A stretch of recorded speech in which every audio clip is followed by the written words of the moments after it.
So thanks to AEW, I got to play AEW Fight Forever early, and in this video, we're gonna talk all about it. First, we got a full overview and breakdown of the menu, and then I'll give you guys my initial thoughts, first impressions of the few hours that I got to play the game. First thing you're gonna notice is that the menu is very clean, and if the menu UI is easy to understand, then I'm a big fan right away. It has a very modern sport game feel to it, with 6 different tabs and everything you need for that tab in the same screen. As for the wrestler, it will randomly rotate every time you boot up the match or after you play any match. On the exhibition tab, we got all the match types, and I gotta say this is one of the things that I'm a bit worried about, but we will get to that when I do my first impression in a bit. In one-on-one matches, we got a normal, lights out, and falls count anywhere. We got tag team matches, 2 versus 2. However, unlike the one-on-one, there is no extra variation for this match type. We got 3-way match, 4-way match, casino battle royale, which you could do group or solo, exploding bar-wired match, ladder match, mini games, and training. On the second tab, we got online, which includes rank match, casual match, and private match. On the custom tab, we got create an arena, create a team, and create a wrestler, in which you could create a male wrestler, a female wrestler, and modify a wrestler. This is embargoed onto a later date, but just know that formulas are coming back. There is Road to Elite, which is the story mode of the game, the My Career if you will. Can't wait to sit down and actually try that out. Pressing Y on Xbox or triangle on PlayStation will bring up this option menu.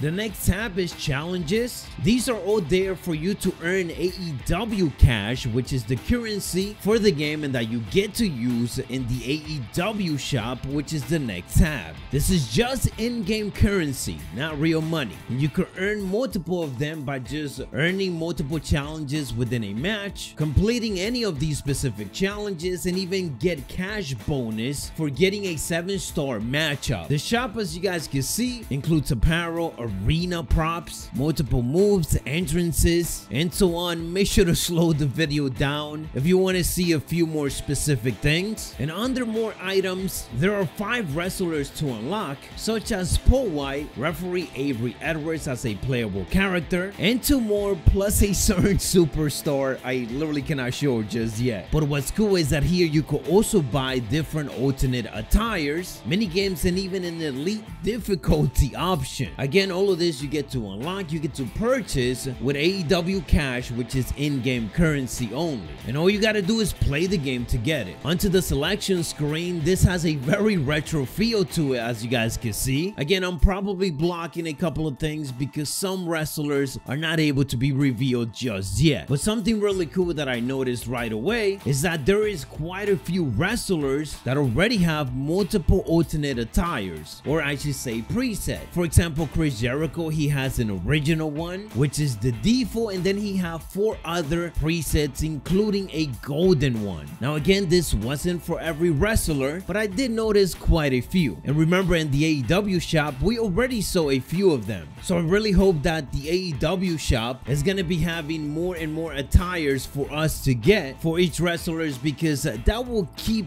the game fresh. From the selection screen, you can also set up a double title match, but even after winning it, the entrance and the victory scene will only show one of those titles. But the selection screen will have you as multi-champion. Unless more is added on the day 1 patch, these are the 7 arenas that we will be getting on launch day. As we heard before, more content is set to be added via updates, so it's fair to assume that we will be getting more updated arenas and whatnot down the line. Getting more into the gameplay itself, for the entrances, we are able to control the pyros and the camera angles. The entrances are very short, I'll say 10 seconds max, but it gets the job done to represent the wrestler. Like, you know it's Adam Cole when Adam Cole is making his entrance. These are all the mini games that are available. Some of these are very obvious on what exactly they are, while some other ones are definitely a bit unique, and they were fun to try, especially against somebody else. Now, getting into my first impression, there are some good and there are some bad. We've been here before with WWE 2K, so I'm just gonna give you my general thoughts on it. I only got to try it for about 3 hours, and I gotta say that the first hour was good to play, especially playing against my friends, doing barbed wire match against Murph, ladder match against Brandon, and the other few extra matches. But the first issue that we noticed was that we tried all of the match types within that first hour. It felt limited. It felt like we needed more 2v2 variations or triple threat variations. But the positive on it is that since this is not supposed to be a yearly release game, I'm hoping that the updates that we get doesn't just have new wrestlers in it, but also new match types, new arenas as I mentioned, and just more content to keep things fresh and for us to keep trying. A couple of extra things I wrote down in regards to the gameplay. I thought it was going to be even more arcadey, which I know it sounds kind of weird, but it's actually not a bad thing. It felt good. This is definitely a game that you can easily pick up and just play, but the problem is that if you know which superstars are the best in their class, the opponent might not really have a chance, so you could kind of master it and cheese it in a way. For example, Jon Moxley is insane in this game. He will pretty much constantly reverse anything, whereas someone like Rey Fenix is gonna struggle reversing everything. So once you know that, you're just gonna keep picking Jon Moxley to get the win. But I'm sure that is something that's just gonna have to be balanced out, especially if they want online to be a huge thing, which feels like they do. They want to make it feel competitive. I think it has the potential to if some of the mechanics get adjusted. Now I do want to mention that we were playing on